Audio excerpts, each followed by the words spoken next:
Hello guys, hello Earth Signs, Virgo, Capricorn, and Taurus. Welcome dito sa aking channel. Palaran 888. Welcome guys. Alamin natin kung anong messages, vibration, gabay energy para sa inyong lahat. Ito ay general reading, so pwede kang makaresonate. Gamitin mo ang iyong intuition sa panonood. Earth Signs, Virgo, Capricorn, and Taurus. Okay, Earth Signs.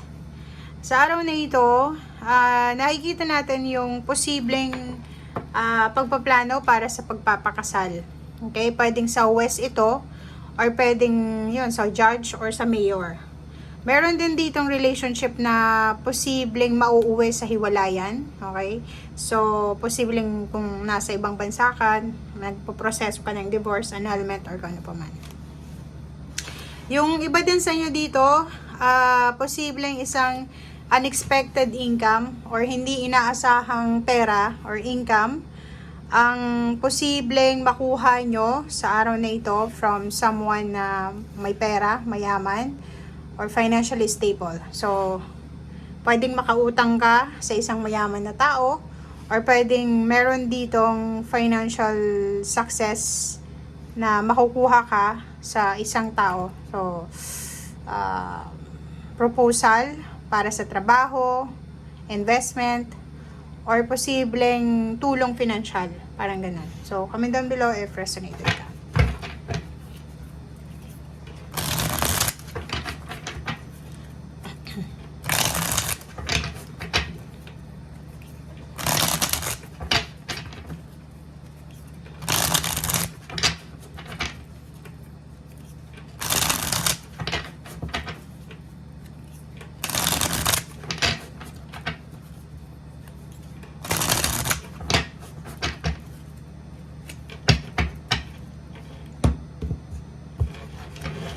Okay, first card natin, wow.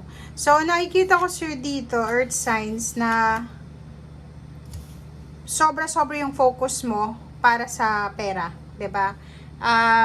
Nangyari na siguro to few months ago, last year, or pwedeng few months ago. And bumalik na naman, 'di ba? Bumalik na naman yung interest mo tungkol sa pera. Parang nakikita ko sir dito na sobra-sobra kang busy. Lahat ng pwedeng pagkakitaan, gagawin mo talaga. Lahat ng pwedeng salihan na mga like mga paraffol or kung ano pa man, sasalihan mo talaga. So, ang focus mo dito is, alam mo yung ano, bago ka matulog sa gabi, pinagpipray mo or minamanifest mo na sana pagkagising mo sa umaga, bago ng pangyayari, or parang yun yung pinagpipray mo, minamanifest mo sana may pagbabago. O, tingnan mo. Nandun ka na naman sa 9 of Swords. Financial siya. Diba? So, nakikita ko sir dito na sa usaping financial, ganun ka na naman. Medyo naghahanap ka na naman ng solusyon sa mga problema mo financial. Hindi ka na naman makatulog sa gabi. Siguro, sobrang, anxiety. Sobrang may anxiety attack na. Depression, or yun, nahihirapan kang matulog dahil sa problema pinansyal, nahihirapan ka dahil sa pangangailangan mo sa pera, or lalo na sa usaping relationship. May mag-asawa dito na siguro maghihiwalay sila, and siguro hindi sila magkasundo tungkol sa pera, kung paano nila hahatiin yung pera, o yung mga ari-arian, kung mayroon na silang ari-arian. Okay. May iba sa inyo dito na Earth Signs na posibleng pinag-aaralan ang isang negosyo. Parang nag-aaral siya para sa isang negosyo, or kung paano simulan ng isang financial success na to. Okay? Financially talaga, nakikita ko sir dito na yun yung focus mo, makaalis ka sa kung ano man itong financial problems na pinagdadaanan mo. Okay? So, nandito ka sa 6 of Swords. Gagawin mo ang lahat para makaalis lang sa sitwasyon na yan. Makikita mo tong negosyo na to, or pwedeng pag-aaral, collaboration, partnership, lahat ata ng pwedeng pagkakitaan, gusto mong pasukin. Okay, comment down below. Yun yung focus mo sa ngayon Gusto mong magkaroon ng balanse.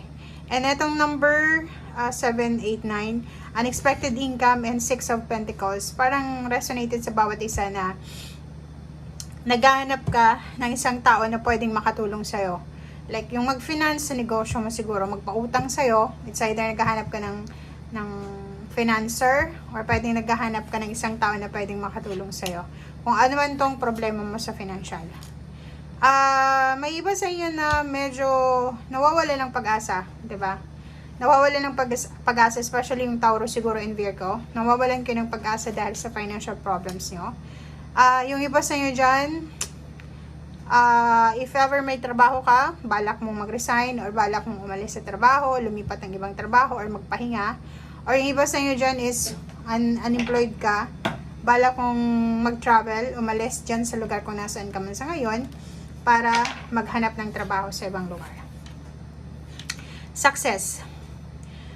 Parang nakikita ko siya dito na hindi ka masyadong kampante sa lugar kung nasaan ka sa ngayon. Kasi ang wini-wish mo is hindi dyan. Parang ganun. So, kahit may trabaho ka, kahit may relationship ka, ang pakiramdam mo empty pa rin. Stagnant pa rin. Okay? So, hinahanap mo yung sun, hinahanap mo yung bright, hinahanap mo yung light, yung awakening. So, sinasabi ng Brasser dito na gagawin mo ang lahat. Simula sa araw na ito, gagawin mo ang lahat para makuha mo kung ano man itong tagumpay na minamanifest mo, itong the sun, happy times, happy moments, or ano pa man. Nakikita ko sa'yo dito na siguro 2 months from now, 5 months from now, 6 months from now, 7 months from now, nagta-travel ka na, or lumipat ka na ng lugar ng bahay, or iba na yung trabaho mo, or pwedeng may graduation, may recognition, rewards, awards, promotion, salary increase, may okasyon na posibleng isa-celebrate, or yung iba sa inyo nagdi-despedida party, or yung iba sa inyo dyan is wala na yung mga panghihinayang. Parang nakamit mo kung ano yung gusto mo. Okay? So yun, etong magician na to, sinasabi ng bara sa'yo dito na lahat ng mga bagay-bagay na ginagawa mo sa ngayon, earth signs, ay hindi mo yan panghihinayangan. Yung sakripisyo, yung pagtitiis, lahat ng mga nangyayari sa iyo sa ngayon ay hindi mo yan panghihinayangan. Etong sobrang pagiging workaholic mo, etong sobrang ang tawag dito, sobra kang busy, parang ganon. Sinasabi ng bara sa'yo dito na posibleng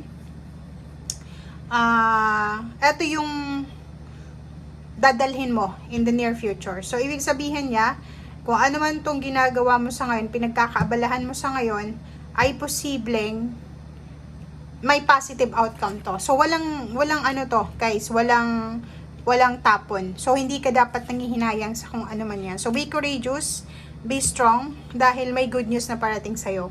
Hindi man sa ngayon, kung ngayon is bumalik na naman yung stress mo, depression, o kano pa man, huwag kang mag-alala kasi babalik na kung ano man itong nawala sa'yo. And kung ano man itong mga sacrifices na ginagawa mo sa ngayon, mayroon yan nakapalit. Okay? So, thank you guys. Bye!